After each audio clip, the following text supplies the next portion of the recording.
Sa sandaling ito, ibinaba ni Ling Tian ang kanyang ulo, ngayong si Harvey ay dumating upang hawakan siya. Kahit na agad na makilala siya ni Lance bilang kanyang ninong, ito ay magiging isang biglaang paglaban sa apoy, at hindi magbabago. Ang katotohanang niloloko niya ang kanyang pamilya. Sumigaw si Harvey, "Law enforcement elder, itali ka agad si Ling Tian para sa akin." Ito. Itali mo siya. Si Lance ay maliwanag na hindi anak ni Ling Di, ngunit niloko ni Ling Tian ang pamilya sa pamamagitan ng pag-aangkin na siya ang pamana na anak ni Ling Di, kaya't ang panlilinlang sa pamilya, na nagdudulot ng kahihiyan sa mga ninuno, ang tablet ay nagagalit at nahuhulog, dapat, siya ay masisisi. Dumating si Harvey na sumisigaw, at ang buong palasyo ay medyo maingat. Lumapit ang law enforcement elder kay Ling Tian at sinabing, "Ika-siyam na elder, pasensya na." Sa sandaling ito, sumigaw si Lance, dahan-dahan. Napatingin ang lahat kay Lance. Ngumuso si Harvey, "Lance, ano pa ang masasabi mo, isang dayuhan? Hindi ka na kwalipikadong manatili sa pamilyang Damon, mangyaring iwanan ka agad ang pamilyang Damon, bagaman ang aking pamilyang Damon ay pinapahalagahan ang talento, ngunit ang usapin ng iniistorbo mo ang mga ninuno, gaano ka man katalino, hindi ako mangangahas na panatilihin ka." Ngumuso si Lance, "Totoo na wala akong relasyon sa dugo ni Ling Di, ngunit hindi ibig sabihin na hindi ako ang nabubuhay na anak ni Ling Di, dahil, ako ang matuwid na anak ni Ling Di, inampon ako ni Ling Di bago siya mamatay. At pinalaki ako. Sa kasamaang palad, ang aking ninong ay pinatay ng isang taksil at namatay ng maaga, ngunit sa kabutihang palad, natagpuan ako ng aking ikalimang tiyuhin at ibinalik ako sa pamilyang Damon at itinuring akong parang sarili niyang pamangkin." Ano? Kapansin-pansing nagbago ang mukha ni Harvey. Malamig na tiningnan ni Lance ang Panginoon ng Pamilya at ngumuso, "Panginoon ng Pamilya, sinabi ng ikalimang tiyuhin ko na pamangkin niya ako, walang masama doon, di ba?" Ito. Nawala ng masabi si Harvey, sa katunayan, walang mali dito, ang matuwid na anak na tinanggap ay tiyak na kabilang sa pamilyang Damon, at hindi gaanong mali sa sinabi ni Ling Tian na si Lance ay kanyang pamangkin. Ngumuso si Lance, ibig sabihin ba ng Panginoon ng bahay na ang matuwid na anak ay hindi binibilang bilang miyembro ng pamilyang Damon? Nagkaroon ng maraming talakayan sa palasyo. Sa sandaling ito, gamaan ang loob ni Ling Tian at nagpapasalamat na tumingin kay Lance. Sa kabutihang palad, si Lance ay sapat na matalino upang sabihin na siya ang matuwid na anak ni Ling Di, kaya nalutas ang krisis ng panlilinlang ni Ling Tian sa kanyang pamilya. Malapit nang sumabog ang mga baga ni Harvey sa sandaling ito, hindi ko akalain na masasabi iyon ni Lance. Lance, patay na si Ling Di? Sinasabi mo ba na siya ang iyong matuwid na ama? Anong patunay ang mayroon kanyan? Hahaha, I say yes it is. I don't need proof. And besides, what proof you have that I'm not, if you suspect I'm not? Sinabi ni Ling Tian, "Maaari akong magpatotoo na si Lance ay tunay na matuwid na anak na inampon ng aking nakatatandang kapatid bago siya namatay, at siya lamang ang nag-iisang inapo ng aking nakatatandang kapatid na naiwan na buhay. Mga kapwa matatanda, umaasa pa rin ako na malinaw, ang talento ni Lance kitang-kita sa lahat, at tiyak na mabubuhay niya ang aming pamilyang Damon sa hinaharap, maliban kung, may ayaw na bumalik sa pamilya ang matuwid na anak ng aking kuya." Lahat ay tumingin kay Harvey, at ang krus na laman sa mukha ni Harvey ay nanginginig, halatang inis. Sinabi ng isa sa mga matatanda ng pamilyang Damon, "Sige, kahit na ito ay isang matuwid na anak o isang biolohikal na anak, ito ay anak pa rin ng pamilyang Damon, bukod pa, ang talento ni Lance ay napakalakas, bakit natin siya tatanggihan? Go!"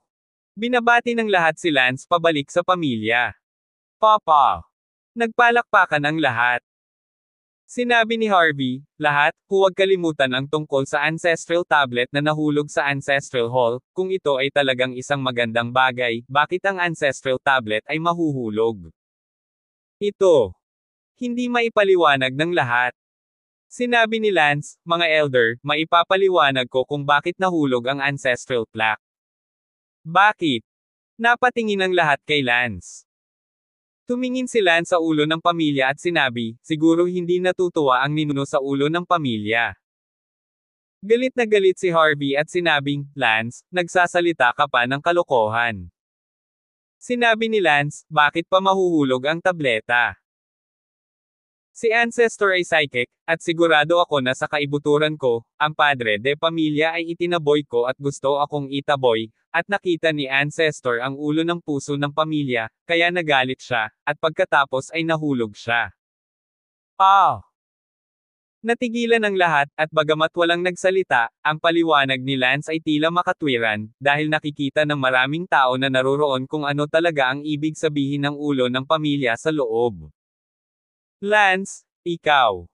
Si Harvey ay nasa kasagsagan ng kanyang galit. Sinabi ni Lance, Family Master, tanungin mo ang iyong sarili, gusto mo ba talaga akong itaboy sa loob? Kung gayon, nagalit ba ang mga ninuno nang malaman nila? Ikaw. Saglit na hindi nakaimik si Harvey. Nakatingin ang lahat kay Harvey, na naging dahilan para mas lalo pang kinabahan si Harvey, dahil ganoon nga siya sa loob.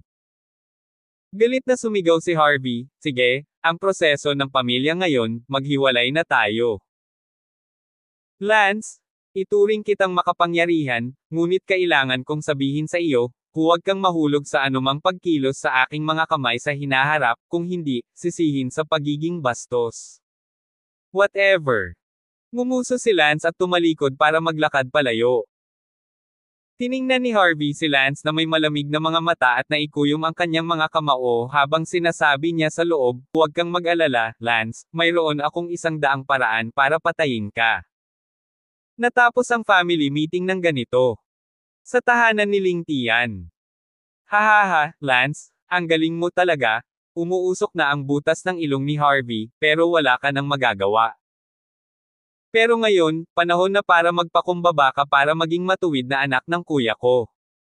Sabi ni Ling Tian na may kasamang malaking ngiti. Sabi ni Lance, ayos lang, wala na rin ang kuya mo, pero pangalan lang, hindi pinipigilan ng mga immortal ang sarili nila. Lance, huwag na nating pag-usapan iyon, ginawa mong kaiyahiya si Harvey ngayon, siguradong may sama ng loob siya sa iyo. Baka gusto niya akong patayin. Sa harap ng pamilya, syempre hindi siya mangangahas na patayin ka, ngunit hindi mo malalaman kung pupunta ka sa Flying Cloud Sect. Si Harvey ay may 2 anak na lalaki, parehong nasa Flying Cloud Sect, parehong anak na lalaki ay mga henyo, ang kanyang bunsong anak na si Bryce, ay 17 taong gulang sa taong ito, naabot na niya ang ika-7 yugto ng body tempering, siya ay isang kilalang henyo sa aming pamilyang Damon, nabalitaan kong malaki ang kanyang pag-asa na maging isang pangunahing disipulo ng Flying Cloud Sect. Ang nangyari ngayon, tiyak na sasabihin ni Harvey sa kanyang 2 anak na lalaki, pupunta kayo sa pagsusulit sa Flying Cloud Sect ngayong taon, baka magkagulo ang kanyang 2 anak. Nag-aalalang sabi ni Ling Tian. Yeah. Isang malamig na tawa si Lance at nanlamig sa loob, kung ganoon nga, huwag mong sisihin si Lance sa pagiging bastos. Bagamat si Lance ay nasa ika-4 na yugto pa lamang ng chi practicing, si Lance ay maaaring mabilis na makalusot sa ika-7 yugto ng body refining hanggat mayroon siyang spirit stone, at pagkatapos, hindi pa rin tiyak kung sino ang papatay kung sino.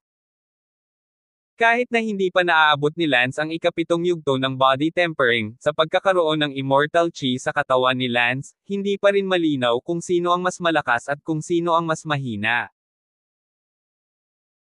Sinabi ni Ling Tian, Lance, kapag pumunta ka sa Flying Cloud Sect, dapat kang mag-ingat sa iyong sarili, ang Flying Cloud Sect ay kasing lakas ng mga ulap, mas marami kang nagagawang kaibigan sa malalakas na tao, gayon din, marami pang anak ng pamilyang Damon, hanggat hindi ka aalis, sigurado akong hindi makakahanap ng pagkakataon ang 2 anak ni Harvey na patayin ka.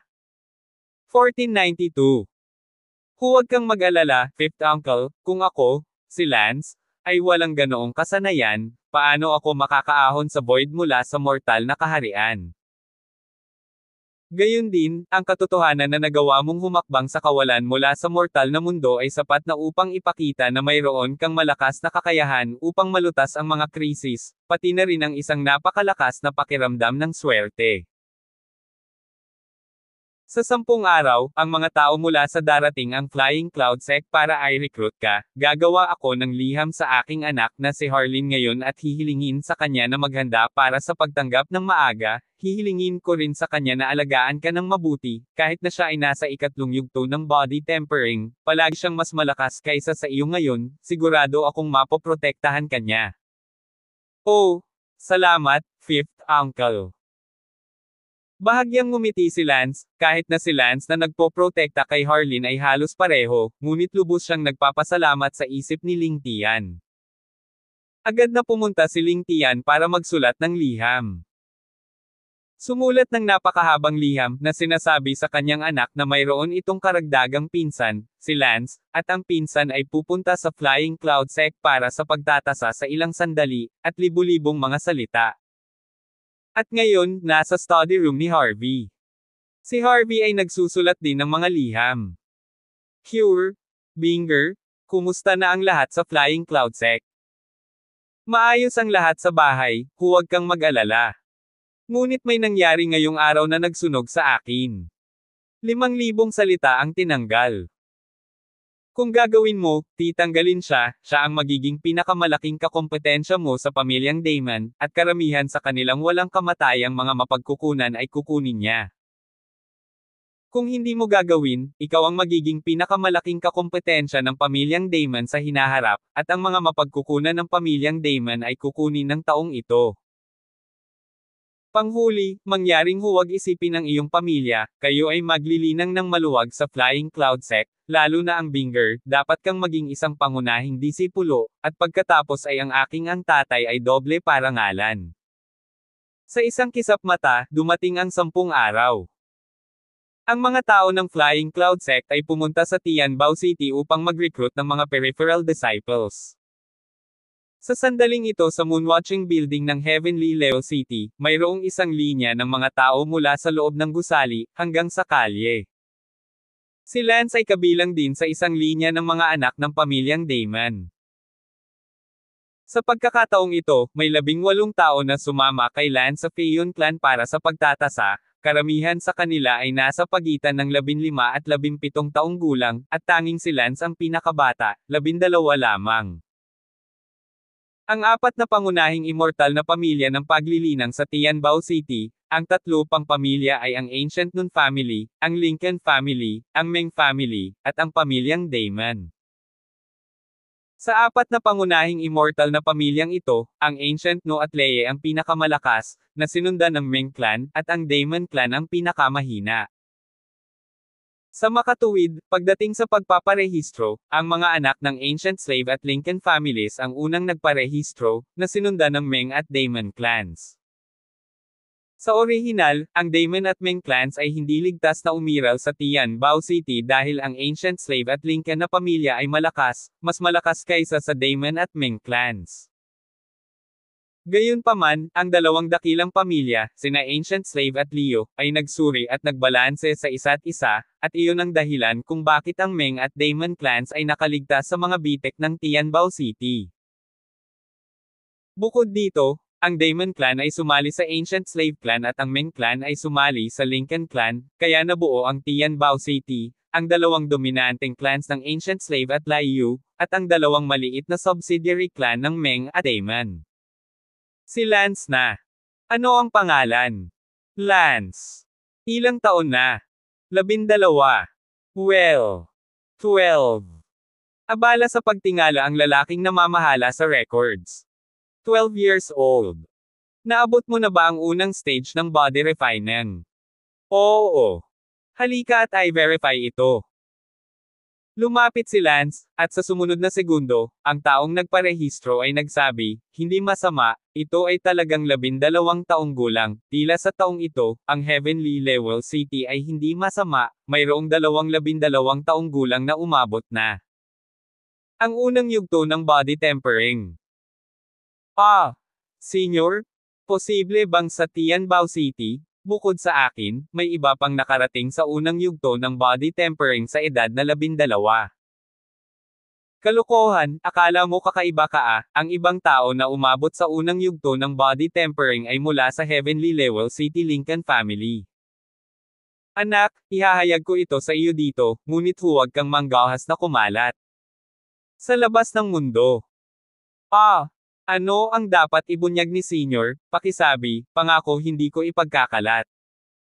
Hehe, ang Flying Cloud Sect natin, meron. Isang napakalakas na elder, mula rin siya sa Heavenly Level City, at sinusubukan niyang ibalik ang pabor sa kanyang bayan, kaya ngayong taon ay gusto niyang kunin ang isa sa mga anak ng Heavenly Level City bilang isang disipulo na naghahatid ng Dharma. Dharma Transmitting Disciple. Ano ito? Ikaw anak, bakit ka nagtatanong ng malinaw? Sa madaling salita, ikaw, at ang taong iyon mula sa Leemon family, isa sa iyo, ay tiyak na tatanggapin bilang isang Dharma Transmission Disciple. Kaya lang, hindi ko alam kung sino ang tatanggapin. Bilang isang disipulo sa paghahatid ng Dharma, depende ito sa pagkakataon ninyong dalawa. Nako, salamat Senior sa pagpapalam sa akin. Sige, lumabas ka na, huwag mong ipagkalat ang balitang ito. Siyempre hindi. Lumabas si Lance sa Moonwatching Tower. Nagkibit-balikat lamang si Lance sa balitang ito, kung ito ay ibang tao, kinikilig sana siya. Ngunit anong uri ng tao si Lance, na hindi ito sineseryoso? Sa sandaling ito, sa pamilya Leo. Isang tao ang tuwang-tuwang nagtanong, Senior Shellan, talagang kumukuha ba siya ng isang disipulo sa paghahatid ng Dharma? Ito ay 1,000 beses na totoo, si Senior Shellan ay mula rin sa Heavenly Level City, 400 taon na ang nakalilipas, at bilang kapalit sa kanyang bayan, determinado siyang tanggapin ang isang henyong anak ng Heavenly Level City bilang kanyang disipulo sa Dharma. Magandang balita ito. Ngunit, ano ang kanyang pamantayan sa pagtanggap ng isang disipulong nagpapadala ng Dharma? Bagamat ang aking apo ay tumuntong sa unang yugto ng body tempering sa edad na 12, gayunpaman, siya ay nasa unang yugto pa lamang ng body tempering kung tutuusin. Haha, Patriarch Baron, ihahayag ko lang sa iyo, si Senior Shellan ay tumatanggap ng pagpapasa sa mga disipulo. Ang kanyang pananaw ay iba sa iba o, sa madaling salita, ang iyong pamilyang Lincoln, ganap na 100% dahil sa buong Heavenly Level City. Ngayong taon, siya lang ang nakarating sa unang yugto ng body tempering sa edad na 12. Hahaha, mabuti iyon, kung ang apo kong si Leo Ice, ay naging dumaang alagad ni Shellan, tiyak na magiging core disciple siya ng Flying Cloud Sect, hahaha. Tumawa ng malakas ang patriarch ng Lincoln Clan. Sa sandaling ito, isang lalaki sa labas ang sumugod. Masama, Clan Head, ang Moonwatching Moon Tower ay nakadiscover ng isa pang batang henyo na tumuntong sa unang yugto ng body tempering sa edad na 12. What? How is this possible, to appearing in one city? That's by no means possible. Totoo, ang taong iyon ay mula sa Daemon Clan. Ito ay mas imposible, paano posible na ang Daemon Clan ay isang trash family, isang vassal ng ancient slave clan? Sa madaling salita, si Lance ay nasusunog sa 4 na pangunahing immortal na pamilya ng paglilinang ng Tianbao City, at lahat ng 4 na pangunahing immortal na pamilya ng paglilinang ay alam ang pangalan ni Lance. Pagkatapos iulat ang kanyang pangalan, direktang inilagay si Lance sa isang bird cart, at pagkatapos ng deadline ng pagpaparehistro ngayong gabi, si Lance ay pupunta sa Flying Cloud Sect kasama ang mga tao mula sa Flying Cloud Sect. Sumigaw si Ling Tian mula sa di kalayuan, "Go for it, Lance, hihintayin ko ang iyong magandang balita." Ikalimang tiyo, gagawin ko.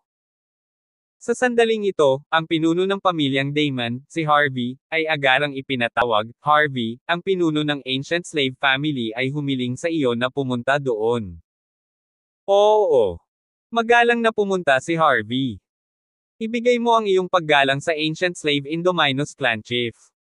Pagkatapos makita ni Harvey ang ancient slave clan chief, abala siyang lumuhad at walang katulad na paggalang. Harvey, Narinig ko na isang henyo ang lumitaw sa iyong pamilyang Damon, na tumuntong sa unang yugto ng pagdadalisay ng katawan sa edad na 12. Oo, Lance ang pangalan niya. Bakit hindi mo ito ini-report sa akin kanina? Sinampal ng sinaunang alipin na si Indang ang mesa, nabulag si Harvey. Ito. Harvey? Hindi mo ba naisip na ikaw, Damon Clan, na may ganitong henyo, ay makakapagbukas ng bagong dahon sa hinaharap? Hindi ka ba nangangarap, ang iyong Damon Clan ay palaging magiging subordinate ng ang aming clan? Oo. Pagkaraan ng ilang segundong paghinto, sinabi ng sinaunang alipin na si Indang, Harvey, kung tatanungin kita, na alisin ang henyong iyon ng iyong Damon Clan, lalabanan mo ba ako? Natigilan si Harvey, ngunit sa susunod na sandali ay napagtanto niya na ang ancient slave family ay hindi rin gustong magkaroon ng mga henyo sa pamilyang Damon. 1493. Ano? Sinabi ko sa iyo na maliban kay Lance at maglakas loob kang lumaban. Harvey, alam kong bihira para sa iyong pamilyang Damon na magkaroon ng isang henyo na nakapasok sa unang yugto ng body tempering sa edad na 12, ngunit dapat mong maunawaan na ang iyong pamilyang Damon ay nakaligtas hanggang ngayon sa Tianbao City dahil sa proteksyon ng ating ancient slave family, kaya dapat mong gawin ang anumang nais naming gawin mo, ang ancient slave family. Ngayon, inuutusan kita. Alisin mo si Lance. Oo, ancient slave clan chief. Sabi ni Harvey sabay tango ng kanyang ulo. Hahaha, napakabuti, maaari kang pumunta. Tumawa si Harvey. Ang mga ancient slave Indians ay nag-isip na si Harvey ay lalaban, ngunit hindi nila alam na si Harvey ay pinagbawalan pa rin, lahat sila ay gustong patayin si Lance. Ang isa ay natatakot na si Lance ay makikipagkompetensya sa kanila para sa posisyon ng ulo sa ang pamilyang Damon sa hinaharap, habang ang isa naman ay ayaw makakita ng anumang mga henyo na lumabas mula sa kanilang mga kaanib na pamilya at gustong sugpuin ang mga kaakibat na pamilya hanggang sa kamatayan magpakailanman.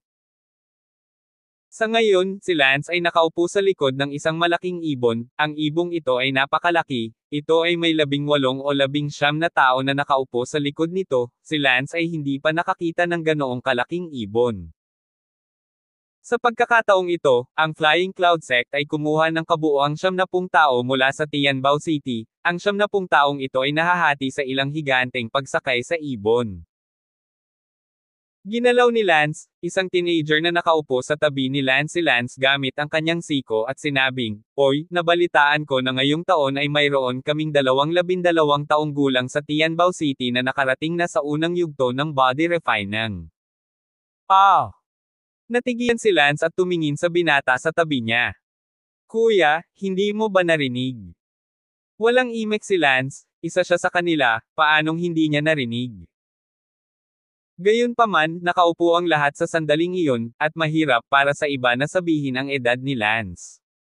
Hello, my name is Vol. Sabi ng teenager sa tabi ni Lance. Hello, ang pangalan ko ay Lance. Brother Lance, galing ka sa pamilyang Damon, ha? Oo, ako ay mula sa pamilyang Damon. Tumango si Lance. Inilagay ni Lance ang kanyang kamay sa braso ng field mouse, at biglang, naramdaman ni Lance ang kaharian ng field mouse, ang unang yugto ng pagpino ng katawan. Tanong ni Lance, malalayo ba ito sa Flying Cloud Sect? Okay, balita ko 2 araw na lang. Pagkatapos ay sinabi ng isa pang binatilyo sa kabila ng ramp, Oy, alam mo ba? Ang ating Heavenly Level City ay may 12 taong gulang na mga henyo sa unang yugto ng pagpino ng katawan. Ang lahat ay nagbigay ng biglaang, cut, at pagkatapos ay sinabi, dapat alam ko.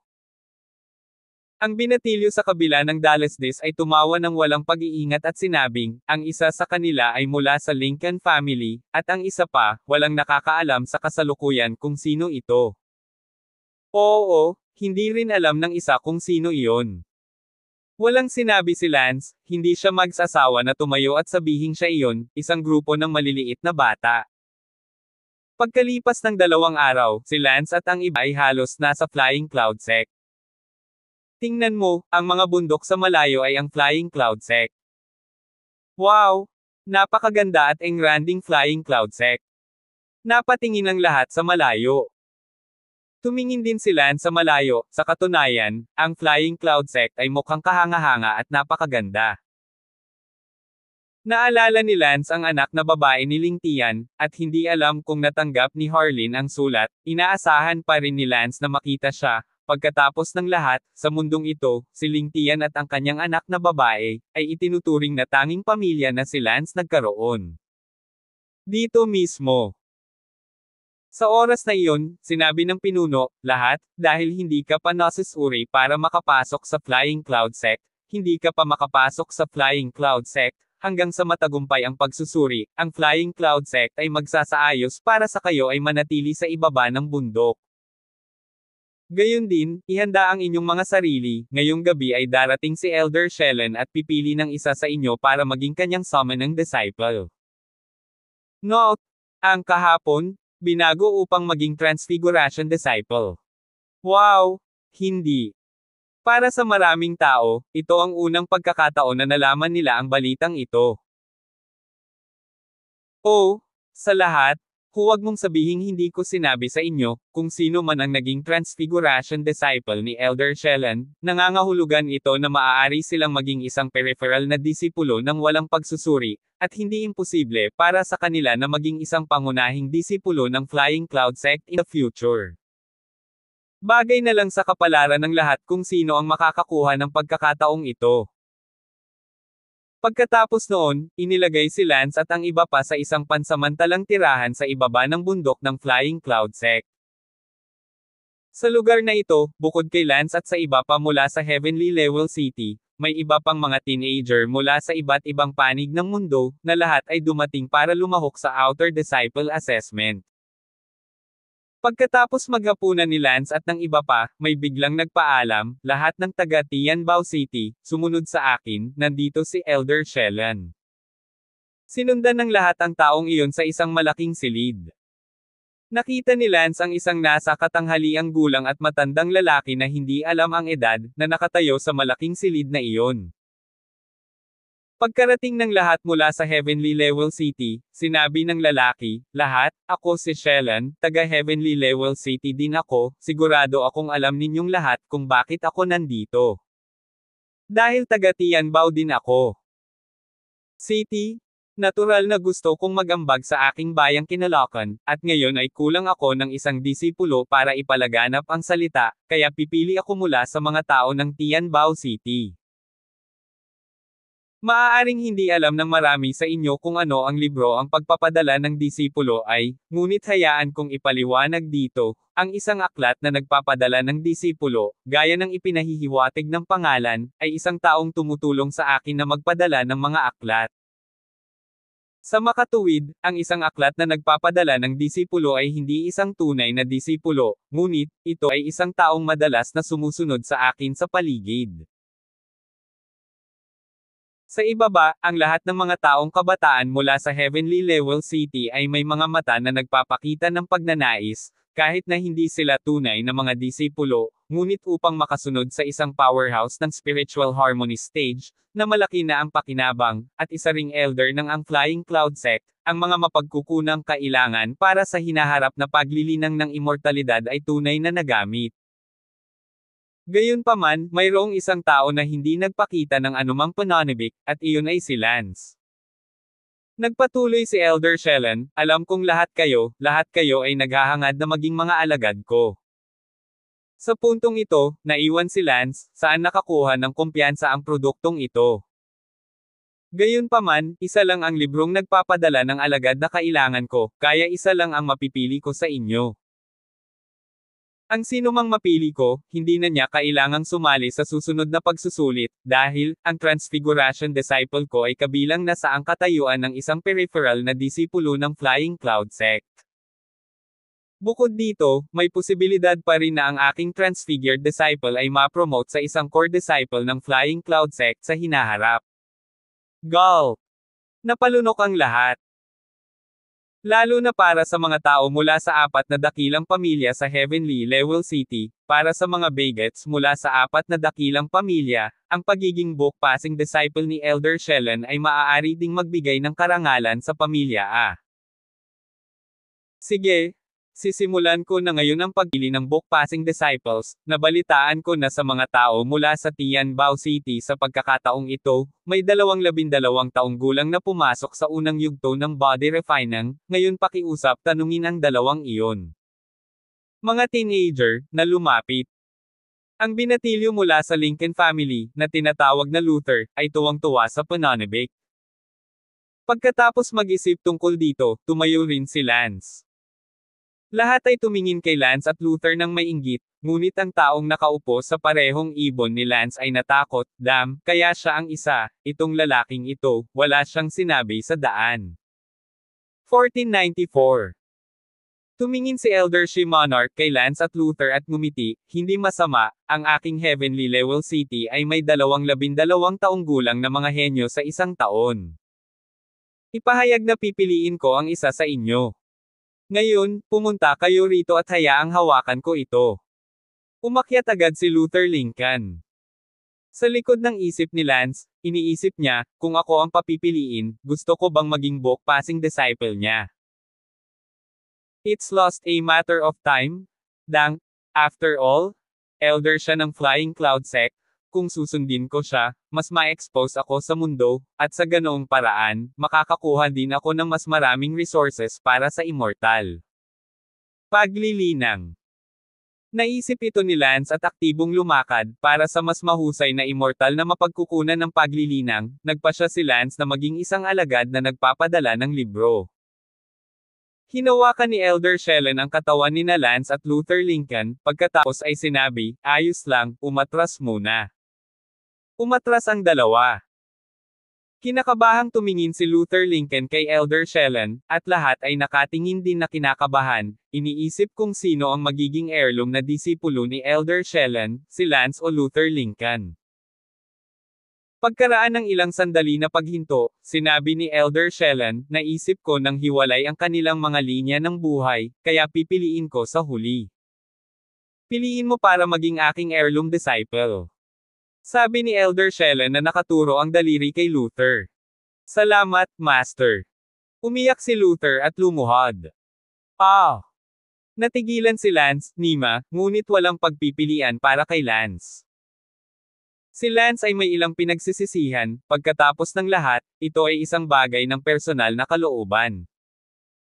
Sa sandaling iyon, isang tao sa labas ng stage ang nagtanong, Elder Sheldon, bakit Luther ang pinili mo sa halip na Lance? Tumingin si Elder Sheldon kay Lance at sinabing, hinawakan ko ang kanyang buong katawan at gumawa ng hula batay sa kanyang buhay. Natatakot ako na ang taong ito ay isang binata lamang, ang mga unang yugto ay maayos, ang follow-up ay mahina.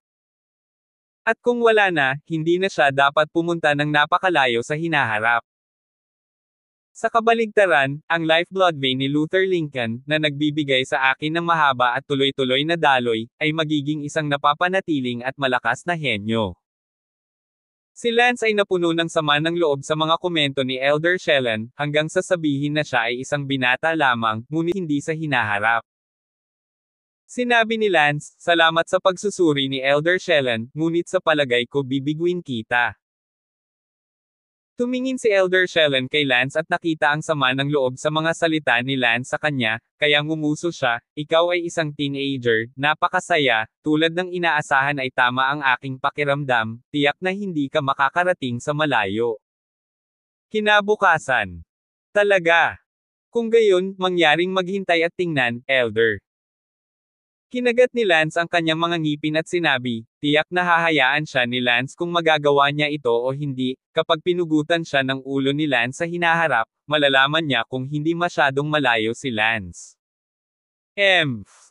Ngumuso si Elder Sheldon at sinabi kay Luther Lincoln, ano ang pangalan mo? Master, ang pangalan ko ay Luther. Well, Luther, simula ngayon, ikaw na ang magiging heirloom disciple ko, iba na ang future mo, at least compared to someone who shared the same name as you at the moment, you will have a sea change, while someone, pero titingnan ko kung ano siya. Pagkasabi noon, tiningnan ni Elder Shellen ng masama si Lance. Yes, Master. Tumingin din si Luther kay Lance sa tabi niya, pagkatapos ay tumaas ang sulok ng kanyang bibig. Luther, hindi mo na kailangang sumali sa Outer Disciple Examination sa likod mo, ngayon ay sumama ka sa akin sa Flying Cloud Sect. Ma'am. Agad na lumabas si Elder Shellen, ulo. Ni hindi bumalik, nagpanik lang ang pinunong iyon, magalang na ipadala si Shellen Elder. Ang Luther na iyon ay hindi kaagad umalis, bago umalis, tumingin kay Lance, isang bibig, buong pagmamalaking sinabi, akala ko ito ay talagang isang taong tulad ko, hindi inaasahan na ito ay isang sandali lamang, ang pamilyang Damon, pagkatapos ng lahat, ay isa lamang isang pamilya ng aso, hindi nakakagawa ng mga tunay na henyo, hahaha. Ang ilang mga anak ng pamilyang Damon sa pinangyarihan ay agad na napuno ng sama ng loob. Malamig ang tingin ni Lance habang tinitingnan ang panandaliang walang katulad na ipinagmamalaki ni Luther, sa loob-loob na nagsasabing, Luther, hahayaan kitang magkaroon ng paraan saglit, tiyak na papatayin kita. Hindi lang ikaw, sa hinaharap. Kahit ang matandang multo ni Shellen, kakatayin ko rin. Umalis si Luther Lincoln sa harap ng mga mata ng lahat ay walang katumbas na inggit, kailangan pa nilang lumahok sa susunod na pagsusulit at maaaring hindi magtagumpay sa pagsusulit, ngunit maaari na ngayong direktang pumasok si Luther Lincoln sa Flying Cloud Sect at mayroon pa ring maliwanag hinaharap, ito ang pagkakaiba. Pagkaalis ni Luther, lahat ay tumingin muli kay Lance. Ang kanilang mga mata ay puno ng awa, orihinal na kapareho ng pangalan ng Luther, ngunit sa kasamaang palad, hindi inaasahan na maging isang walang laman na ulam, walang kabuluhan, ang hinaharap ay mababawasan pa rin. Sa pangkaraniwan. Kaya, nang ang lahat ay tumingin muli sa mga mata ni Lance, sila ay biglang naging hindi magalang at magalang, hindi banggitin ang anumang pagsamba at inggit, ngunit isang uri ng pakikiramay. Siyempre, mayroon pa ring malaking bahagi ng mga tao na tumingin kay Lance na may isang uri ng paghamak at patheticness, bumubulong kay Lance, hindi alam kung sila ay nanunuya o ano. Ang grupong ito ng mga tao ay tila naniwala sa mga salita ni Elder Shellen. Sa sandaling iyon, tinapik ng isang lalaki ang balikat ni Lance at sinabing, Brother Lance, huwag kang malungkot, okay lang, magpanggap ka lang na walang henyo. Ang taong ito ay walang iba kundi isang field mouse. Bahagyang tumango si Lance sa kanyang ulo, at ang kanyang mga tingin ay hindi nagseryoso sa kalunos-lunos na mga mata ng lahat sa kanya. Isa lang itong kumpol ng mga Polaka na maikli ang paningin sa ilalim ng isang balon, hindi kailangang magalit si Lance sa isang grupo ng mga Polaka sa ilalim ng balon, kung ano talaga siya, malalaman ang lahat kapag ang pagtatasa ay tapos na. Lance sa bisa ng kanyang mga kasanayan sa ika-4 na yugto ng pagdadalisay ng katawan, ang unang lugar sa Peripheral Disciple Assessment ngayong taon ay tiyak na magiging kanya. Sa oras na iyon, ipapakita ni Lance sa lahat na ang mata ng aso ay mata ng aso, dahil ang aso ay napakababa ng mata. Dirdiretsong lumabas ng silid si Lance. Umalis na rin ang lahat at bumalik sa kani-kanilang pansamantalang tirahan. Kinabukasan, sa loob ng Flying Cloud Sect, isang magandang batang babae na humigit kumulang 16 na taong gulang ay nagtanong sa isang disipulo ng Flying Cloud Sect na namamahala sa mga admission, kumusta, maaari kong tanungin kung ang mga tao na pumunta sa Tianbao City ay kumuha ng dumating na ba ang assessment ngayong taon. Nakita ng iilang disipulong iyon na namamahala sa pagtanggap na ito ay ang sikat na Harleen, at abala sila sa masigasig na pagsasabi, Sister Harleen, narito siya. Ma'am, mahusay, salamat. Nasa sabik ang magandang dalaga, nakatanggap na siya ng liham mula sa kanyang ama, na nagsabi sa kanya na mayroon siyang karagdagang pinsan, si Lance, na bumalik ngayong taon upang suriin ang mga panlabas na disipulo ng ang Flying Cloud Sect. Ate Harleen, bakit ka nasa sabik? Hehe, nandito rin ang pinsan ko para sa assessment, bababa ako ng bundok para hanapin siya. Medyo kinakabahan din si Harleen sa unang pagkakataon na makilala niya ang kanyang pinsan, ngunit mas lalo siyang kinakabahan.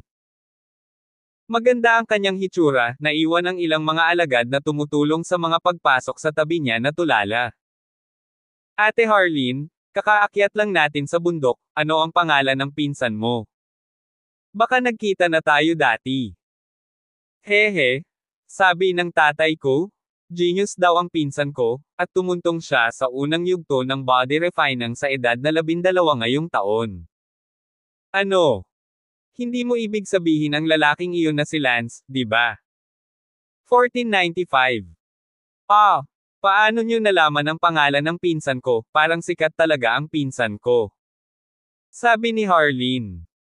Hahaha, sikat talaga siya sa ilalim ng bundok ngayon. Kakaibang tawa ang pinakawala ng mga disipulong iyon. Ah, anong tinatawanan nyo? Lance nga ang pangalan ng pinsan ko, di ba 12 taong gulang na siya at pumasok na sa unang yugto ng body tempering. Walang para na magsisinungaling ang tatay ko sa akin. Sister Harleen, hindi ko alam kung narinig mo na may Shellen Elder ng ating Flying Cloud Sect na handang pumili ng Pass-on Disciple mula sa mga tao mula sa Heavenly Level City. Narinig ko. Tama, kagabi ay namili na si Elder Shellen, pipili siya sa pagitan ni Lance at sa isa pang nagngangalang Luther, ngunit sa huli ay pinili ni Elder Shellen ang Luther. Alam mo ba kung bakit? Bakit? Dahil, noong sinubukan ni Elder Shellen ang dugo ng iyong pinsan, nalaman niyang may problema sa buhay ng iyong pinsan. Sa madaling salita, ang iyong pinsan ay isang henyo lamang na nag-perform saglit, at magiging katamtaman sa bandang huli. Ang usaping ito ay nangyari na. Kumalat sa bundok, at alam ito ng marami sa mga taong dumating para kumuha ng pagsubok pababa ng bundok. Agad na bumaba ng bundok si Harleen. Sa sandaling ito, si Lance ay nakaupo sa kanyang pansamantalang tirahan sa ibaba ng bundok, at paminsan-minsan, ang mga tao ay dumarating upang tingnan at bumulong sa labas ng pinto, na parang maraming tao na nakarinig tungkol dito ay gumawa ng isang espesyal na pagsisikap na puntahan at makita mismo si Lance. Gayunpaman, si Lance ay hindi naabala ng mga taong nasa labas na ito. Si Lance ay naupo sa kama at ipinikit ang kanyang mga mata upang ipahinga ang kanyang isip, habang si Lance ay sumisipsip din ng espiritual na enerhiya ng langit at lupa, bagaman si Lance ay walang pakialam sa gayong maliit na halaga ng espiritual na enerhiya, ngunit gayunpaman, walang nangyari. Sa sandaling iyon, isang binata mula sa pamilyang Damon ang pumasok mula sa labas, at ang binata ay sumigaw, Lance, narito ang iyong pinsan upang makita ka. Mariin na binuksan ni Lance ang kanyang mga mata. Isang pinsan. Si Harleen ba? Si Lance ay abala sa labas ng pintuan, biglang, nakita ni Lance ang isang batang babae. Ang batang babae na iyon kahit na mukhang berde pa rin ang mukha, ngunit ang katawan kung ano ang nagsimulang magkaroon ng hugis, dibdib malaki balakang, nagpapakita ng isang perpektong S-hugis, taas. Nang humigit kumulang 170, ganap na 20 sentimetro na mas mataas kaysa kay Lance, si Lance na nakatayo sa harap niya, ay isang pakiramdam ng isang maliit na bata. Tiningnan ni Lance ang magandang babae sa pintuan, medyo nabigla, ito ang anak ng ikalimang tiyuhin, si Harleen. Napakaganda talaga. Siyempre, nakatingin din si Harleen kay Lance ngayon, pinsan ko siya. Ang ampon ng tiyuhin ko. Pareho silang nagkikita sa unang pagkakataon, at bagamat si Harleen ay 16 na taong gulang, medyo nahihiya at kinakabahan siyang makita ang kanyang pinsan sa unang pagkakataon. Sa kabaligtaran, si Lance, bagamat siya ay may hitsura ng isang maliit na bata, ang kanyang mga mata ay napakahusay, walang anumang karagdagang emosyon tulad ng kaba. Unang nagsalita si Lance at sinabing, ikaw ba ang anak ng ikalimang tiyuhin ko, si Harleen? Ma'am, ako si Harleen, dapat ay pinsan kita. Sabi ni Harleen na may mapaglaro at cute na mukha at may pamumula sa kanyang mukha, hindi nakakagulat na siya ay isang sikat na babaeng disipulo sa Flying Cloud Sect, siya ay talagang medyo kaakit-akit sa mga lalaki. Sinabi ni Lance, oo, ang pangalan ko ay Lance. kung gayon, tatawagan din kitang pinsan. Nag-aatubili si Lance sa kanyang puso, pagkatapos ng lahat, si Lance ay mas matanda kaysa sa kanya, ngunit ang mga immortal na magsasaka ay, hindi ako nag-abala sa maliliit na bagay na tulad nito, kaya hindi na ito inabala ni Lance, at dahil nasagasaan niya ito, hinayaan na lang niya ito. Ma'am sentimo, Kuya Lance, sa wakas ay nakita ko ang sulat ng aking ama na nagsasabing ang ampon ng aking tiyuhin ay nakauwi na, nasa sabik akong makita ka. Matamis na sabi ng boses ni Harleen, isang batang babae mula sa cute na departamento, na parang isang banayad na tupa. Oh, ako rin. Isang mababaw na paghigop si Lance. Yan, Lance-chan. Kapatid, medyo hindi maginhawang manirahan sa isang dormitoryo ng grupo dito, kaya bakit hindi kita dalhin sa kalapit na bayan upang manatili sa isang inn, at ilang araw pa bago magsimula ang pagtatasa. Bilang karagdagan, gusto kong yayain ka sa isang restaurant para kumain, sabi ng tatay ko sa sulat, para alagaan ka ng mabuti. Pero hindi ka pa naa-assess para makapasok sa Flying Cloud Sect, hindi ka makakapasok, at hindi ko makukuha. Pasok ka. Magalang na sabi ni Harleen. Mabait naman si ate, buti na lang dito ako tumuloy, tsaka siguradong puno na ang malapit na inn. Parang, tapos yayain kita mag-dinner, first meeting kasi ng ate at kuya natin, marami pa tayong gustong pag-usapan. Good. Tumango si Lance. Let's go. Sabi ni Harleen, iniabot ang kanyang kamay para kunin si Lance. Bahagyang natigilan si Lance, ngunit sa susunod na sandali, hinawakan ni Harleen ang kanyang kamay at inakay siya palabas. Sa mga mata ni Harleen, si Lance ay natural na isang bata, at nang walang masyadong maraming bawal, si Lance ay hindi sapat na matangkad upang maabot ang kanyang mga balikat. Ngunit si Lance ay medyo hindi nakaimik, siya ay napakalaki at may hawak pa rin. Gayunpaman, biglang nagkaroon ng kakaibang pakiramdam si Lance, dahil wala siyang kapatid na babae, hindi niya alam kung ano ang pakiramdam na protektahan ng isang kapatid na babae, kahit na nabuhay siya ng higit sa 200 taon sa kanyang nakaraang buhay, kaya nang si Harleen hinayla siya, tulad ng isang malaking kapatid, nagbigay ito kay Lance ng mainit na pakiramdam sa loob na hindi pa niya nararanasan. Ate! Hindi napigilan ni Lance na tumawag ng mahina, nakatingala kay Harleen. Manam. Niyuko ni Harleen ang kanyang ulo at bahagyang ngumiti kay Lance, na may liwanag na parang simoy ng tagsibol.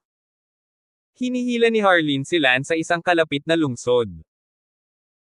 Lance unconsciously, talagang uri ng pag-iisip ng kanyang sarili bilang isang nakababatang kapatid, hindi kailanman nasiyahan sa pangkapatid na pagmamahalan sa pagitan ng magkapatid sa mortal na mundo, ngayon ay hindi masamang maging isang nakababatang kapatid na lalaki.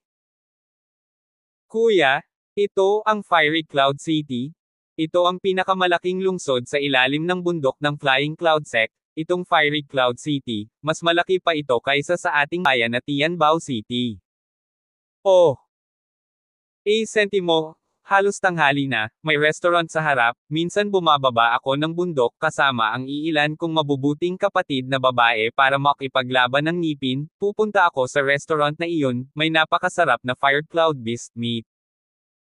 Dadalhin kita doon para kainin ito, hindi ito available sa ating Heavenly Level City, oh. Sabi ni Harleen. Okay, ikaw ang magdesisyon. Sabi ni Lance. Hehe, sa tingin mo ba ate mahilig ako sa pagkain? Medyo nahihiyang sabi ni Harleen at ibinaba ang ulo. Hindi. Paano magiging mahilig sa pagkain ang kapatid ko kung napakaganda niya? Sabi ni Lance. Nagalit si Harleen, ikaw ay napakaliit na bata, alam mo rin kung ano ang katawan ng isang babae. Medyo hindi nakaimik si Lance. Oo, sa lahat ng paraan, ang isang 12 taong gulang ay tiyak na hindi papansinin ang figure ng isang babae, huwag magsabi ng mga bagay tulad ng hitsura ng isa, dahil sa edad na ito ang kanyang paningin ay, isang babae. Si Lance ay abala sa pagsasabing, hindi naintindihan ni ate, hindi ko nakikita na mataba si ate, kaya hindi ko iniisip na siya ay isang foodie. Hihihi. Kuya, mali ka oh. Actually foodie talaga ako. Itong Flying Cloud City, kung ano-anong masasarap na lugar doon, marami akong kakilala. Madalas kami ng mabubuting kapatid ko ay tumatakbo pababa ng bundok para mag-shopping. Sister, ang pangunahing layunin mo sa pagpunta sa Flying Cloud Sect ay upang linangin ang immortalidad, hindi mo dapat kalimutan ang inaasahan sa iyo ng iyong ikalimang tiyuhin. Medyo seryosong sabi ni Lance. Sige. Medyo pawisan si Harleen, pero tinuruan talaga siya ng kanyang pinsan, mukhang mas madalang na siyang bumaba ng bundok sa hinaharap, pero mukhang mas matalino ang kapatid niya. Pakiramdam kaysa sa kanya. 1496. Pumasok sina Lance at Harleen sa isang restaurant at nag-order si Harleen ng isang malaking mesa ng masasarap na pagkain. Kuya, kumain ka na. Sabi ni Harleen. Hindi nakaimik si Lance, hindi niya akalain na si Harleen ay talagang mahilig sa pagkain, ngunit pinaramdam din nito kay Lance na medyo grounded si Harleen. Tama, nakababatang kapatid, narinig ko kagabi, ang sabi ni Elder Shellen ay masama ka, huwag mong masyadong personalin tutal hindi naman immortal si Elder Shellen, kung ano ang sinasabi niya ay kung ano ang sinasabi niya. Harleen aliw na sabi. Ate, nag-o-overthink ka? Isang short-sighted frog sa isang balon, paano ko, Lance, ilagay ito sa aking mga mata? Hoy, kuya, napaka-wild ng tono mo. Talagang sinabi mo na si Elder Shellen ay isang short-sighted na pulaka sa isang balon, haha, gusto ko kung gaano ka kumpiyansa. Tinakpi ni Harleen ang kanyang bibig ng mapaglarong ngiti. Hehe. Pero, kuya, ayos lang kung tayo mismo ang magsasabi ng mga ganyan, pero huwag mong sabihin sa mga tagalabas, kung sakaling umabot sa tenga ni Elder Shellen, hindi maganda. Sinabi ni Lance, ate, huli na ang lahat, inilabas ko na ang salita sa umaga ng palihim akong kinukutya ng ilang tao. What? You say such things out loud. Tama. Nako, kung umabot ito sa tenga ni Elder Shellen, hindi ko alam kung ano ang mangyayari. Nako, ano kayang mangyayari, kailangan ko bang tanggapin ng may bukas na isipan? Sige, ate, huwag na nating pag-usapan ito, pwede mo bang sabihin sa akin kung paano tinatasa ang Flying Cloud Sect? Tanong ni Lance habang kumakain, habang nag-aalala si Harleen na ang mga salitang sinabi niya ay makakarating sa pandinig ni Elder Shellen, bagamat totoo na hindi mapagpakumbabang tanggapin ni Lance ang pagtatasa sa kanya ni Elder Shellen, ngunit si Lance, isang hindi pa nakaka-assess na makapasok sa Flying Cloud Sect. Ang pagsasabing short-sighted si Elder Shellen ay talagang nakakainis ding marinig. Pinagsisihan ni Harleen ang hindi pagpunta kay Lance ng mas maaga, kung gayon marahil ay napigilan niya si Lance na magsalita ng walang kaparirikon. Sa kasamaang palad, huli na ang lahat, ang mga salita ni Lance tungkol kay Elder Shellen ay maikli ang paningin at isang pulaka sa ilalim ng isang balon ay kumalat na, at kung mas malala ito, mas mabilis itong kumalat. Sa ngayon ay nasa tuktok ng bundok sa isang lugar sa Flying Cloud Sect. Nakaupo si Elder Shellen sa kanyang mansyon, at si Luther, na katatapos lang natanggap bilang transmission disciple kagabi, ay nakatayo sa gilid. Luther, pumunta ka at dalhin mo sa likod ko ang librong yon deling, at siya nga pala, tulungan mo akong magbuhos ng isang tasa ng tubig. Biglang nagsalita si Elder Shellen. Oo, guro. Umalis ang puwete ni Luther Lincoln, na parang isang utusan, ito ang kilala bilang isang dumaraan na disipulo. Si Lance sa kabutihang palad ay hindi naging isang dumaraan na disipulo, na may karakter ni Lance na naghahain ng tsaa at nagbuhos ng tubig, malamang matagal na siyang huminto. Sa sandaling iyon, may pumasok na lalaki sa labas ng pinto, at mukhang galit ang lalaking iyon. Master! Tawag ng lalaking iyon, siya ang personal na disipulo ni Elder Shellen, na siyang pangunahing disipulo ng Flying Cloud Sect. Lered, ano ba? Bakit parang galit na galit ka, bawal ang mga walang kamatayang magsasaka? Sabi ni Elder Shellen. Guru, may mga nagsasabi na ikaw ay maikli at pulaka sa balon. Katawa-tawa, sinong maglalakas loob na husgahan ako ng ganoon? Kahit ang iba't ibang sovereigns ng Flying Cloud Sect ay hindi nangangahas na husgahan ako ng ganoon, sino? Isang malamig na tawa ang pinakawala ni Elder Shellan. Ang disipulo na tinawag na Lered ay nagsabi, Guro, ito ay isang maliit na bata na hindi pa natatasa para makapasok sa Flying Cloud Sect. Ang kanyang pangalan ay Lance. Pagkatapos marinig na sinuri mo siya kagabi, naglibot siya at sinabi sa mga tao na ikaw ay maikli ang paningin at isang polaka sa isang balon. Ngumuso sa galit si Elder Shellan. Nakakatawa para sa isang nunal lang na tawagin akong short-sighted. Guro, habang lumalaganap ang bagay na ito, malamang na kahit na ang ilan sa mga Deputy Masters ng Flying Cloud Sect ay makakaalam nito, at ikaw ay isang napakagandang Flying Cloud Sect na Elder, ngunit sinasabi mo na ikaw ay maikli kapag nakikita, ito ay talagang nakakainis. Guro, gusto mo bang bumaba ang aking disipulo sa bundok at arestuhin ang Lance na iyon at binugbog siya? Magpapakawala para sa iyo. No need. Since even the Vice Patriarch may have heard about this matter, if you go to beat him, hindi ba parang ako, si Shellan, ay talagang napakaliit ng isip, a yellow hair going. I'd like para makita kung ano ang kaya niya, pero sa huli, dudurog na lang niya ang sarili niyang mga paa, na mas nakakahiya. Oo, Master. Gaya ng inaasahan, ang bagay na ito ay nakarating sa pandinig ng ilang Vice Patriarchs ng Flying Cloud Sect. Gayunpaman, tinanggap lamang ito ng lahat bilang isang biro, at ito ay talagang isang biro rin, ngunit syempre, si Lance ang tumatawa, hindi si Elder Shellan, at lahat ay pinagtawanan si Lance dahil sa pagiging ignorante sa kanyang sarili, tumatawa. Kay Lance para sa hindi pagtanggap ng pagsusuri ng isang malakas na tao, at sa halip ay sinabi na ang malakas na lalaki ay maikli ang paningin, isang tunay na walang alam na maliit na bata. Sa restaurant sa ilalim ng bundok, kumakain sina Lance at Harleen. Paano naman ang Outer Disciple Assessment ng Flying Cloud Sect? Napakasimple nito, kailangan mo lang dumaan sa Wild Beast Forest. Sabi ni Harleen. Desolate Beast Forest. Oo, mayroong isang Desolate Beast Forest sa hilaga ng Flying Cloud Sect. Ito ay maliit at ang mga hayop sa loob nito ay hindi malakas, lahat sila ay nahuli ng malalakas na lalaki ng Flying Cloud Sect at pangunahing ginagamit para sa pagtatasa. Hanggat dumaan ka sa Desolate Beast Forest, maaari kang makapasa sa pagsusulit at makapasok sa Flying Cloud Sect at maging isang peripheral na disipulo. Tapos pag hindi ka umabot ng lakas, mamamatay ka dyan. Hindi. Ang Flying Cloud Sect ay magbibigay sa lahat ng Determining Talisman. Kung makatagpo ka ng isang Desolated Beast na hindi mo kayang talunin, gamitin lang ang Determining Talisman para i-freeze ito at pagkatapos ay umatras. Ang mga gumagamit ng Determining Talisman ay hindi maaaring magpatuloy pasulong. At kahit na magpatuloy ka pasulong, hindi ito mabibilang bilang pagpasa. Ang Determining Talisman ay para lamang maiwasan ang kamatayan.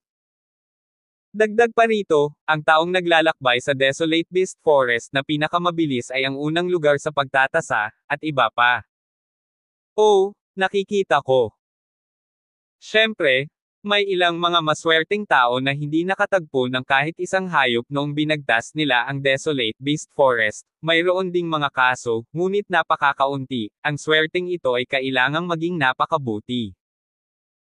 Noong kumuha ako ng pagtatasa noong nakaraang taon, nakatagpo ako ng 7 o 8 hayop, ngunit lahat sila ay inawi ko sa huli, at pagkatapos ay pumasa ako sa pagtatasa. Narinig ko na noong una ako sa pagtatasa noong nakaraang taon, 15 minuto lang ang ginamit ko para tumawid sa Desolate Beast Forest. Ang 15 minuto sa Desolate Beast Forest ay kahanga-hanga. Tanong ni Lance. Kalokohan, medyo kahanga-hanga iyon, okay? Ang mga taong kayang tumawid sa Desolate Beast Forest sa loob ng 20 minuto ay napakatalino, ang karaniwang tao ay nangangailangan ng higit sa 1 oras. At noong nakaraang taon, inabot ako ng mahigit 2 oras upang makatawid sa Desolate Beast Forest. Yung tipong ka-year ko last year, yung 15 minutes lang, this year umabot na siya sa 5th stage of body refining. This kind of person is destined to be the pride of the heavens. Hindi maihahambing.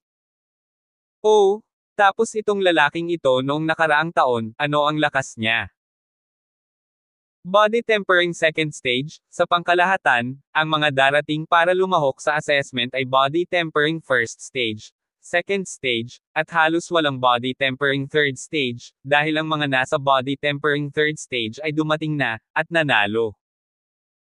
Huwag maghintay hanggang ngayon, maliban sa mga individual na naantala dahil sa isang bagay at hindi dumating pagkatapos maabot ang mga kondisyon ilang taon na ang nakakaraan.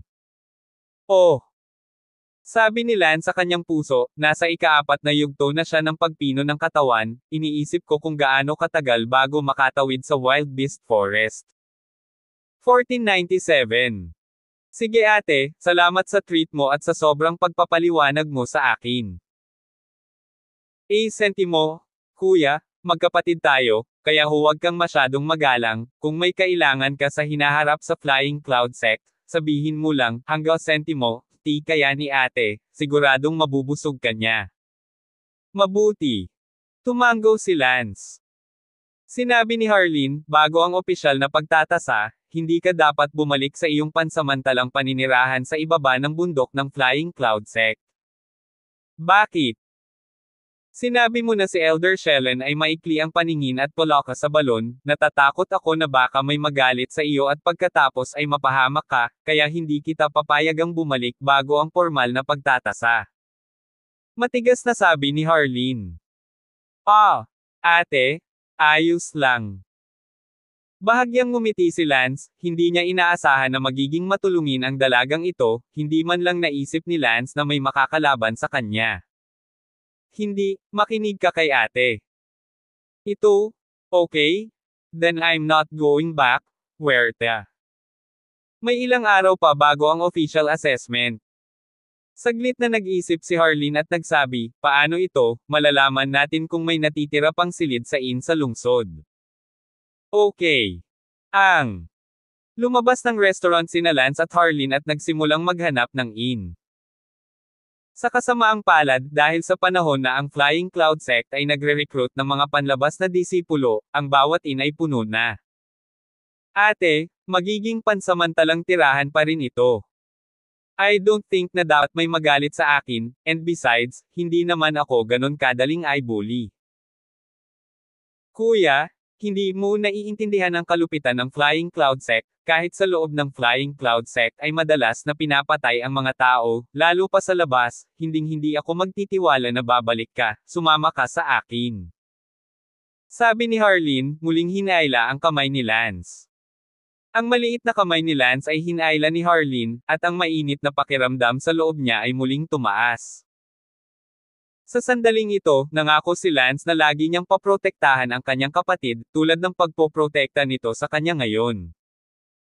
Dinala ni Harleen si Lance sa bahay ng isang magsasaka sa Fiery Cloud City.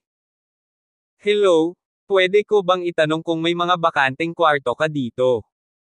Ikaw. Tanong ng lalaking host ng magsasaka. Ako ay isang peripheral na disipulo ng Flying Cloud Sect, siya ay aking kapatid, sa ilang kadahilanan ay hindi kami makakapunta sa pansamantalang tirahan ng Flying Cloud Sect at ang inn ay puno na muli, kaya gusto naming humiram ng isang lugar para sa ilang araw, maginhawa ba iyon? Magalang na tanong ni Harleen. Naku, may bakanteng kwarto, para sa bahay ko kayo tumuloy. Salamat, salamat. Masayang sinabi ni Harleen kay Lance, Kuya, dito tayo mananatili. Kami. Tumingin si Lance kay Harleen na nalilito. Sinabi ni Harleen, wala akong tiwala na mamuhay kang mag-isa dito, kaya ang kapatid ko ang mananatili sa iyo. Nagtataka si Lance kung nagkamali ba siya ng narinig. Naisip ni Harleen na nag-aalala si Lance sa kanya, abala sa pagsasabing, okay lang, isa lang akong peripheral na disipulo ng Flying Cloud Sect ngayon, ang mga peripheral na disciples ay walang master at walang kumokontrol sa kanila, depende ang lahat sa personal na pagsisikap. Ayos lang kung hindi ako babalik sa Flying Cloud Sect sa maikling panahon. Ate, paano ko sasabihin ito dahil naaantala ko ang iyong paglilinang? Sentimo, dito ka rin mag-practice, tsaka paano ka iiwan ni ate dito mag-isa samantalang ako mag-isa, bata ka pa, kung may mangyari, paano ko ipapaliwanag sa tatay ko? Sige, desisyon na, hanggang sa assessment. Laging nasa tabi mo si ate. Mainit ang tingin ni Harleen at sinabing, Ate. Tumingin si Lance kay Harleen nang may matinding damdamin. Fool, ito ang dapat gawin ng kapatid na babae. Hinawakan ni Harleen ang ulo ni Lance na may hitsura ng habag, marahil ay wala siyang mga kapatid. Kaya't biglang naramdaman ang pagkakaroon ng dagdag na kapatid na mahal at minamahal. Medyo walang imek si Lance sa loob, kasama si Harleen, halos bata lang talaga ang tingin niya sa sarili niya. Lumapit si Harleen sa magsasaka at naglabas ng isang bag ng pera at sinabi, Tito, kunin mo itong pera bilang tirahan at gastusin sa pagkain. Hindi talaga. Dapat mong kunin ito. Ngunit ito ay sobra, ito ay nangunguna sa aming kita sa loob ng 2 o 3 taon. Ang magsasaka ay abala sa pagsasabing, ayos lang. Then thank you. Don't worry.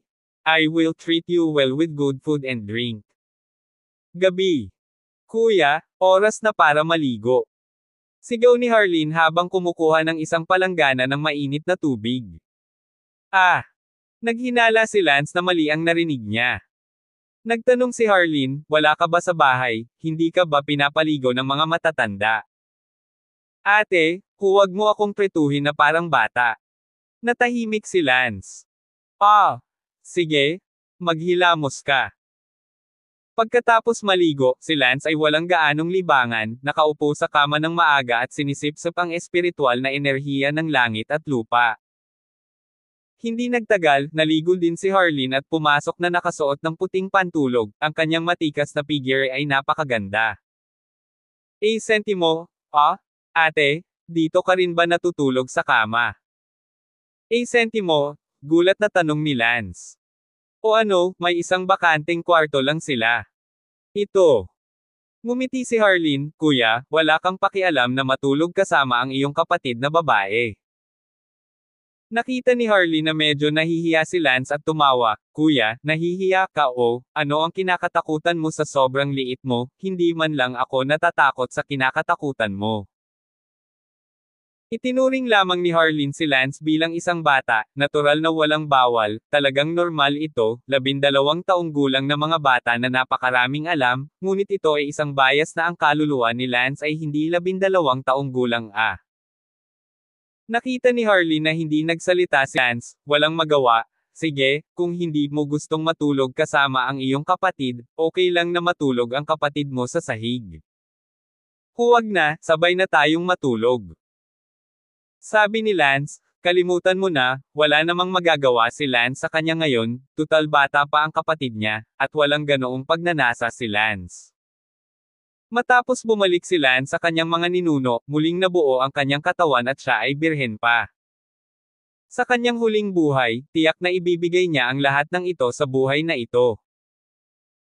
Hindi na pinansin ni Lance si Harleen at ipinikit ang kanyang mga mata upang makuha ang espiritu ng langit at lupa. Si Harleen ay labis na naaliw na makita si Lance na mukhang isang maliit na may sapat na gulang. Gabi na, kapwa tumigil sina Lance at Harleen sa kanilang pagtatanim at naghanda na matulog. Naunang humiga si Harleen, pagkatapos ay itinaas ang kumot para makapasok si Lance. Huminto sandali si Lance, pagkatapos ay pumasok sa kumot na pugad. Sa comforter nest, niyakap ni Harleen si Lance sa kanyang mga bisig at sinabing, pinapatulog ka ni sister.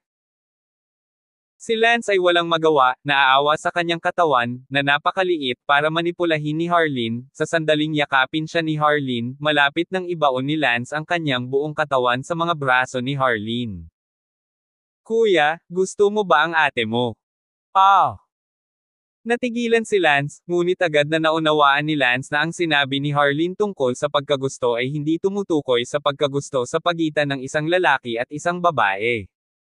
Si Lance ay abala sa pagsasabing, parang, Ma'am, gusto din ni ate ang kanyang nakababatang kapatid, si ate ay may nakababatang kapatid na lalaki, napakasaya sa pakiramdam.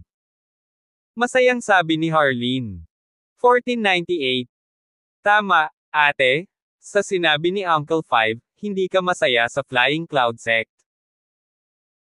Naku, totoo naman na hindi ako masyadong masaya, higit sa lahat dahil ang Flying Cloud Sect ay may napakaraming tao na kinaiinisan ko, gusto nila akong ituloy, ngunit ang aking kapatid na babae ay walang anumang iniisip tungkol dito, ang pakiramdam. Nakakainis na madalas na harass.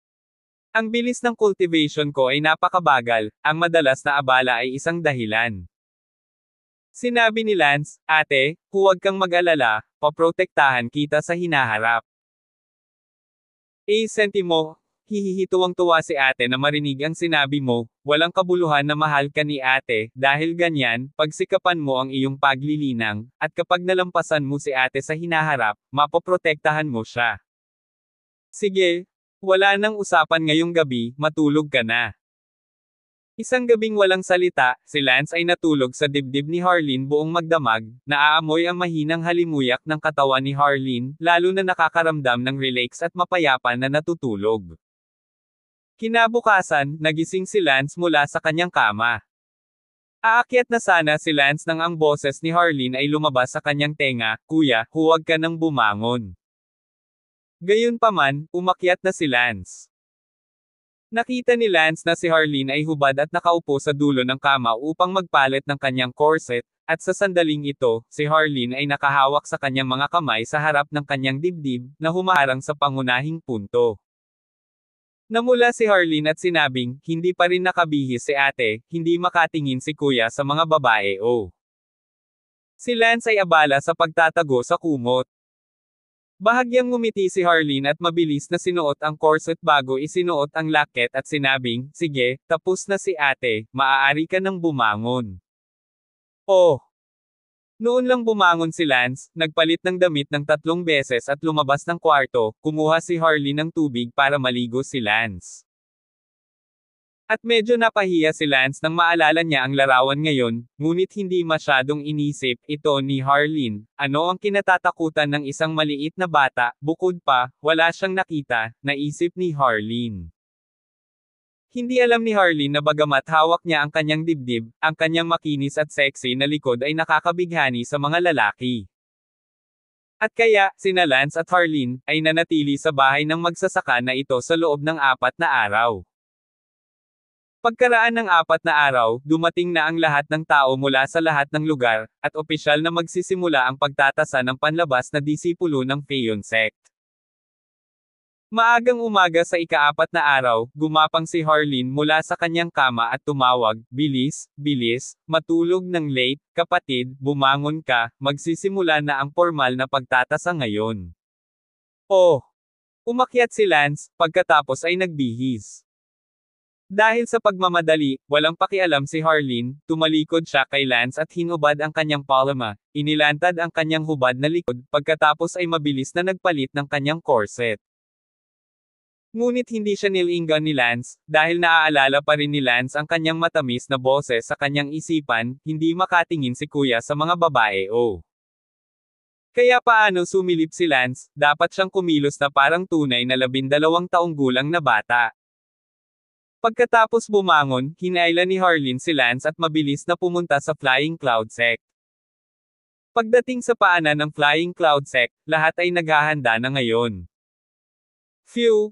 Buti na lang dumating ako sa tamang oras. Sabi ni Harleen na may masayang tapik sa dibdib. Kuya, maghanda ka na rin, mukhang magsisimula na ang assessment. Utos ni Harleen. Handa na ako. Sabi ni Lance. Ma'am, mabuti naman. Hindi nagtagal, lumipad pababa ng bundok ang isa sa mga vice-sovereign ng Flying Cloud Sect. Taon-taon, ang pagtatasa ng mga panlabas na alagad ay isinasagawa ng pangalawang patriarch na ito na nagngangalang Baron. Agad namang naghiyawan ang lahat. Lahat, tahimik. Sigaw ni Vice Patriarch Baron. Lahat, ngayon ay isa pang araw para sa taunang pagtatasa ng outer disciple ng Phaeon Sect, kaya sigurado akong nakaupo na kayong lahat at naghahanda. Pagkatapos, nang walang karagdagang tsismis, mangyaring sundan ako kaagad sa Desolate Beast Forest. Sinundan ng libu-libong mga teenager mula sa buong mundo si Vice Patriarch Baron. Sumigaw si Harleen sa tabi niya, "Kuya, magsaya ka, hinihintay ka ni ate sa dulo, oh." Tumango si Lance at pagkatapos ay dumiretso sa Desolate Beast Forest. Hindi nagtagal, narating ni Lance at 10,000 iba pang mga kabataan ang gilid ng Desolate Beast Forest. Ang Vice Patriarch na si Baron ay sumigaw, "Lahat, ito ang simula ng pagtatasa, ngayon, uulitin ko ang mga punto ng pagtatasa.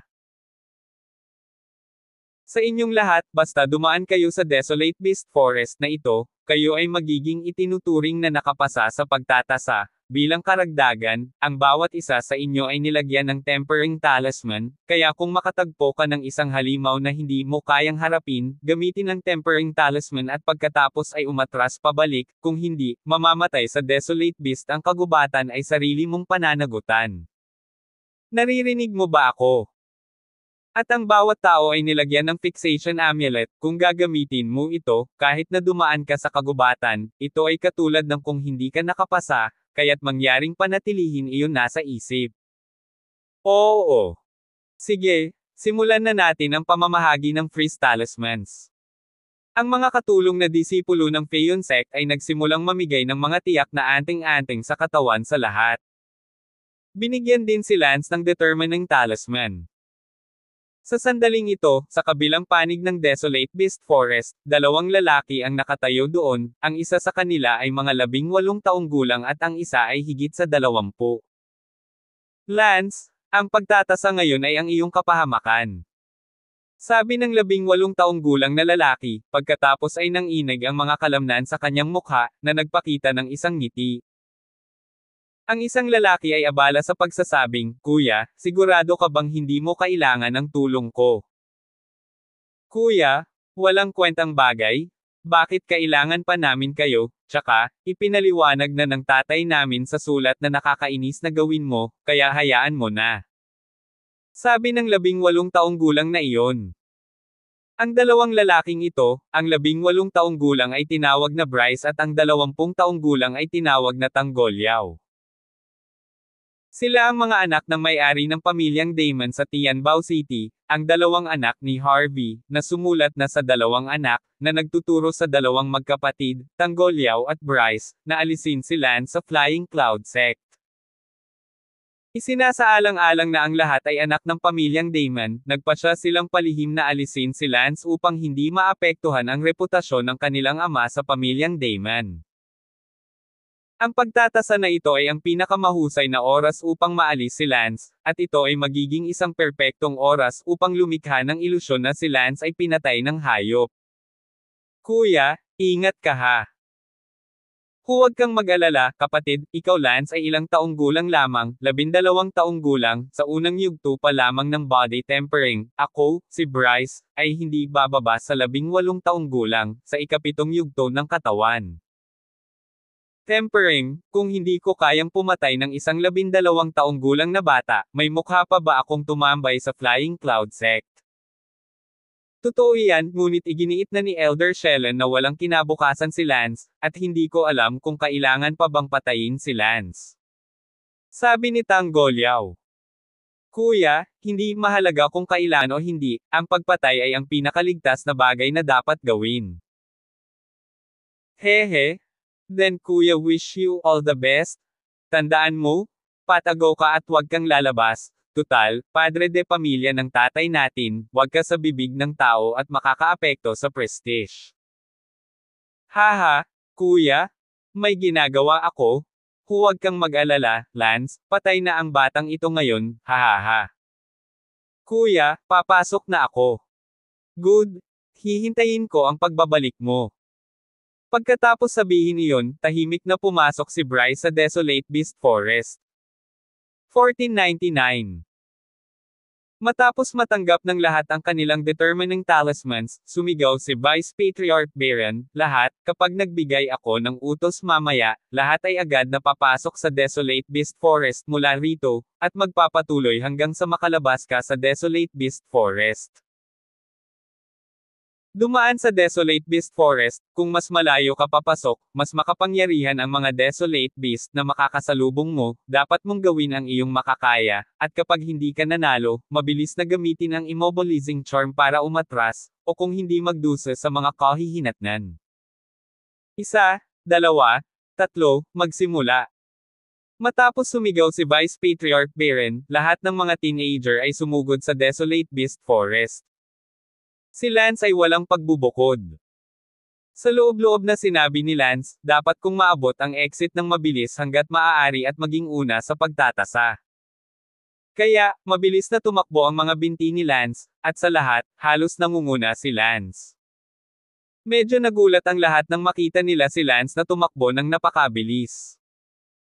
Mga 4 o 5 kilometro sa Desolate Beast Forest, ang malaking grupo ng mga tao na bumuhos ay unti-unting nagkahiwa-hiwalay, at hindi alam ni Lance kung siya ang pinuno. Sa sandaling ito, sa isang puno na daan-daang metro ang taas sa Desolate Beast Forest, isang lalaki ang nakatayo sa dulo ng puno, na tinatanaw ang Desolate Beast Forest. Malinaw niyang nakita ang isang grupo ng mga tao na bumubuhos sa Desolate Beast Forest, gayunpaman, ang kanyang tingin ay nakalok sa isang tao lamang, si Lance. Lumipat ang tingin ng lalaking iyon kay Lance, at 4 hanggang 5 kilometro pagkatapos pumasok si Lance sa Desolate Beast Forest, ang lalaki ay bumagsak sa lupa mula sa isang puno na may taas na ilang daang metro, pagkatapos ay dumiretso sa Lance. Si Lance ay pinipigilan ng isang mahiwagang hayop. Ungol. Ang mahiwagang hayop ay umungal kay Lance. Hindi man lang inisip ni Lance ang tungkol dito at dumiretso sa halimaw. Bang! Sinuntok ni Lance ang ulo ng halimaw na iyon, at sa isang putok, sumabog ang ulo ng halimaw. Sa lakas ni Lance sa ika-4 na yugto ng body tempering, walang anumang mahiwagang hayop dito nakatapat ni Lance, naganap na durog dito. Hindi rin alam ni Lance kung gaano kalakas ang halimaw. Matapos basagin ni Lance ang bungo ng halimaw, nakita ni Lance ang isang mamula-mula, berdeng bean-sized na kristal. Ano ito? Medyo kakaiba si Lance. Napakaganda nito, hindi masyadong nag-isip si Lance at itinago ang kristal na iyon, ibinalik ito kay Harleen, dapat magustuhan ng mga babae ang mga diamante. Inisip talaga ni Lance ang magic core bilang isang brilyante. Pagkatapos, si Lance ay nagpatuloy sa pagsulong, hindi siya maharangan ng anumang mahiwagang hayop. Tumakbo pasulong si Lance ng daan-daang metro at biglang nakakita ng isang may sapat na gulang na lalaki sa kagubatan sa unahan na nakaharang sa daan. Saan pa tatakbo, Lance? Tumingin ang lalaki kay Lance na may malamig na nguso. Naramdaman ni Lance ang isang malakas na aura ng pagpatay. Hindi mabuti, ito ay isang malakas na tao na ang kaharian ay higit pa sa akin.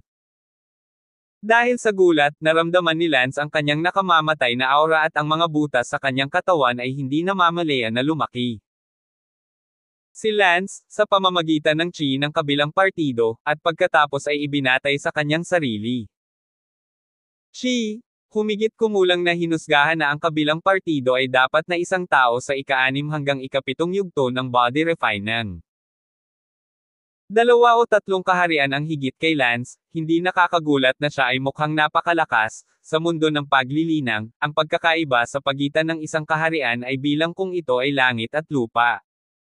Sino ka? Tanong ni Lance. Hahaha, well, paano kung sabihin ko sa iyo kapag namamatay ako, ang pangalan ko ay Bryce. Dungobing. Anak ka ba ng pagong bastard na si Harvey? Lance. Ikaw. Say what? Nakita ni Bryce na tinawag ni Lance ang kanyang ama na turtle bastard at sumigaw. Ano? Hindi ka natutuwa kapag sinabi kong pagong bastard ang tatay mo. Ngumuso si Lance. Lance, mabuti, hahayaan kitang maging mayabang bago ako mamatay, malalaman mo kapag binali ko ang leeg mo. Haha, kakatawa, anong magagawa mo para patayin ako, isang 7th stage body refiner? Gaano ka mangmang talaga, hindi nakakagulat na naging katawa-tawa ka sa flying cloud sect bago mo pa ito pinasok, madali para sa akin, isang ika-7 yugto ng body tempering ang pumatay sa iyo, isang unang yugto ng body tempering. Naiinis na sabi ni Bryce. Sabi ni Lance, talaga, sigurado ka bang ako ang unang yugto ng body tempering? Hindi ba? Pagkatapos ay manood ka. Pagkasabi nito, ang immortal chi sa katawan ni Lance ay hindi na nakatago at direktang naglabas ng chi ng ikaapat na yugto ng pagdalisay ng katawan. Ano? Nagulat si Bryce, halos hinusgahan niya na si Lance ay nasa ikaapat na yugto ng body tempering sa pamamagitan ng kanyang chi sa ngayon. Ikaw. Hahaha, tama, wala pa ako sa unang yugto ng body tempering, nasa ikaapat na yugto na ako ng body tempering. Sabi ni Lance. Ito, paano ito posible, 12 taong gulang ka pa lang, paano ka na sa ikaapat na yugto ng body refining? Maraming bagay ang hindi mo alam sa mundo, ngunit hindi ka magkakaroon ng pagkakataong malaman dahil, ipapadala kita sa impyerno. Nanlamig ang tingin ni Lance. Hahaha, ipadala mo ako sa impyerno. Lance, kahit na nasa 4th level ka na ng body tempering, sa tingin mo ba ikaw ang kalaban ko? Para sa akin, madali para sa akin na patayin ka kahit gaano pa karaming yugto ng katawan. Tempering you are. Dahil nasa ikaapat na yugto ka ng body tempering, mas mahalaga para sa akin na alisin ka bago maging huli ang lahat. Naglabas si Tanggoybing ng buong body killing aura. Si Lance ay naglabas ng isang matalim na talim sa kanyang likuran, laging handa. Ang mundong ito ay walang mga espada dahil hindi ito ang oras para sa martial arts, at si Lance ay hindi pa nagsisimulang mag-aral ng mga spelling, ngunit ang talim na ito ay bagay pa rin kay Tang. Nahirapang makuha si Lance. Mamatay. Sumigaw ang bibig ni Bryce, pagkatapos ay pinatay niya si Lance gamit ang isang kamao, ang kanyang pamamaraan ng kamao ay mukhang kakaiba, at ito ay mga daigdig na bukod sa uri ng pamamaraan ng kamao na pinino ng mga tao sa mortal na mundo. Ito ay tila napakalalim, at may kasama rin itong nakakahilo na function. Ginamit ni Lance ang kanyang lumang body technique at nakipaglaban sa spiritual realm sa unang pagkakataon. Isang napakalakas na puwersa sa katawan ni Bryce, naramdaman ni Lance na ang kanyang kasalukuyang lakas ay hindi pa rin kayang labanan ang kapangyarihan ni Bryce, na parang baka ang lakas ni Bryce, habang ang kay Lance ay parang pusa pa rin, ang pagkakaiba ay masyadong malaki. Sa makatuwid, hindi nang ahas si Lance na harapin si Bryce, kung hindi, tiyak na mamamatay siya sa isang suntok. Marahas na pumigla si Lance nang mapatay ang suntok ni Bryce si Lance. Sa kanyang kagaanan sa mortal realm pati na rin sa kanyang karanasan sa pakikipaglaban, hindi hinayaan ni Lance na patayin siya ni Bryce ng isang suntok. Matapos iwasan ni Lance ang suntok ni Bryce, ang kutsilyo sa kanyang kamay ay mabilis na umikot na parang apoy na ahas, at kasabay ng pag-urong, ang kutsilyo ni Lance ay nilaslas ang palso ni Bryce. Matapos putulin ni Lance si Bryce, mabilis siyang gamulong sa lupa 10 metro sa likuran niya, humarap sa isang taong may higit na lakas kaysa sa kanya, dapat palaging panatilihin ni Lance ang kanyang distansya. Si Tanggoybing ay abalang tumalikod at tumingin sa kanyang palso, ngunit siya ay naputol ng kutsilyo ni Lance. Ano? Nagulat si Lance nang makita niyang walang dugo sa kamay ni Bryce, isang marka lamang. Ngumuso si Tanggoybing, hindi masama, Lance, napakaliksi sa murang edad. Sa kasamaang palad, kapag lalo mo akong hinahangaan, lalo kitang pupugutan ng ulo. 1500. Tanong ni Lance, malinaw na kaya bakit ayos ka lang? Hahaha, little brat, do you think I refine my body for nothing? With that little strength of yours, you still presume to cut my body of the 7th stage of body tempering and bleed. You are too naive. My body? Refine ka ang ikapitong yugto, sino mang mas mahina kaysa sa akin, tumayo ako at hayaan siyang maghiwa, hindi niya maputol ang aking laman. Ah! Nagulat si Lance, pinadalisay katawan upang pinuhin ang katawan, kaya ito ang pagpino ng katawan. Kaya, tumayo si Bryce doon at hinayaan si Lance na maghiwa, at hindi siya maputol ni Lance, iyon ay masyadong pervert. Siyempre, pinalabis din ni Bryce ang hangin, theoretically lang ang pagsasalita niya, kung ang kabilang partido ay nagtataglay ng divine weapons o makapangyarihang magic treasures, natural lang na laslasan siya hanggang mamatay. Ngumuso si Lance, sa madaling salita, patay ka ngayon. Sa loob-loob, sinabi ni Lance, ako lang ang pinaka-ordinaryong slash, ngunit kung tatakpan ko ng kutsilyo ang aking walang kamatayang enerhiya, titingnan ko kung mamamatay ka. Oo, ang immortal chi ni Lance ay hindi magagapi, paano kayang labanan ng katawan ni Bryce ang pag-atake ng immortal chi? Pumunta ka sa impyerno. Muling pinatay ni Bryce si Lance, sa pagkakataong ito, ang lakas at kamao ni Bryce ang pinakawala ng lakas. Boom boom! Ang hangin sa harap ni Lance ay nagbuga ng dumadagandong na tunog, at mayroon ding hindi nakikitang ripple na kumakalat sa paligid ng kamao ni Tang Goibing. Ah! Kitang-kita ni Lance ang matinding pagtutol sa kanyang harapan. Nako, ngayong naglabas na si Bryce ng mas malakas na lakas, nahihirapan na akong makalapit, at ang mga alon na kumakalat sa paligid ng kanyang kamao ay humahadlang sa akin sa pagsulong. Sabi ni Lance sa kanyang paghinga, gayunpaman, si Lance ay hindi nagmamadali. Sa susunod na sandali, biglang tinakpan ni Lance ang immortal chi ng kanyang katawan sa talim na iyon. Sa isang sandali, ang kutsilyo sa kamay ni Lance ay nagbuga ng isang layer ng mahinang gintong liwanag. Open Mountain One Knife. Tumalon si Lance, pagkatapos ay itinaas ang machete sa kanyang kamay. Swoosh! Tinamaan ni Lance ng isang slash, anuman. Sa sandaling ito, isang himala ang nangyari. Si Bryce, na 2 metro ang layo mula kay Lance, ay biglang hindi gumalaw, at ang kanyang kahangahangang pamamaraan ng kamao ay ngayon lang nawala. Tumingin si Lance sa hindi gumagalaw na Bryce, medyo nalilito. Hello! What am I trying to say? Hanggang siko ang kutsilyo ko. Hindi man lang kita ginalaw. Anong ginagawa mo dyan? It won't be playing dead, right? Sa sandaling matapos magsalita si Lance, ang katawan ni Bryce, biglang nagsimula mula sa kanyang mga balikat at pahilig pababa sa kabilang bahagi ng kanyang baywang, lumitaw ang isang pahilig na hiwa, at pagkatapos, sa isang kalabog, ang itaas na bahagi ng katawan ni Lance, ay bumagsak kasama ang pahilig na iyon. Gupitin. Paano ito posible?